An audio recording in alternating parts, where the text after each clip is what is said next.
ఇక్కడ దావీదు భక్తుడు ఒక శ్రమలో ఉన్నప్పుడు రాసిన కీర్తన. ఫర్ ఎగ్జాంపుల్ ఆ పైన మనం ఆ ఇంట్రడక్షన్ పార్ట్ మనం చూస్తే గుహలో ఉన్నప్పుడు దావీదు చేసిన ప్రార్థన అని. గుహ ఒక శ్రమకు ఒక కష్టానికి సాదృశ్యం అయితే దావీదు భక్తుడు తాను ఎదుర్కొన్న శ్రమలో నుండి ఈ కీర్తన రాస్తూ అంటున్నాడు, నా ప్రాణము నాలో కృంగిపోయినప్పుడు.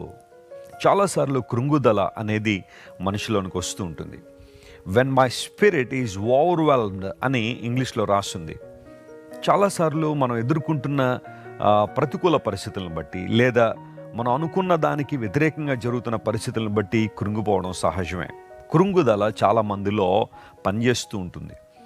కొన్ని సందర్భాల్లో చాలా ప్రార్థన చేస్తున్నాము అన్నవారు కూడా, వాక్యాన్ని చదువుతున్నాం అన్నవారు కూడా ఏదో రకమైన సమస్య వారి జీవితంలోకి వచ్చినప్పుడు కృంగిపోయిన సందర్భాలు ఉన్నాయి.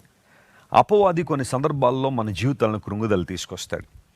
అయితే ఆ సందర్భంలో దైవజనుడైన దావీదు ఒక చక్కని మాదిరి మనకు ఉంచుతున్నాడు. కృంగిపోయినప్పుడు, శ్రమల పాలైనప్పుడు, ఇబ్బందుల్లో ఇరుక్కున్నప్పుడు, నిందల అవమానాలు అణిచివేస్తున్నప్పుడు, అపవాది అతి తీవ్రంగా శోధిస్తున్నప్పుడు మనం చేయాల్సిన పనేనంటే దేవుని సన్నిధిలో ప్రార్థించడం, ఆయన వైపు చూడడం, దేవుని యొక్క సహాయాన్ని వేడుకోవడం. ఎందుకంటే లేఖనాలు పదే పదే ధృవీకరిస్తున్న సత్యం, దేవుడు మన సహాయకుడని.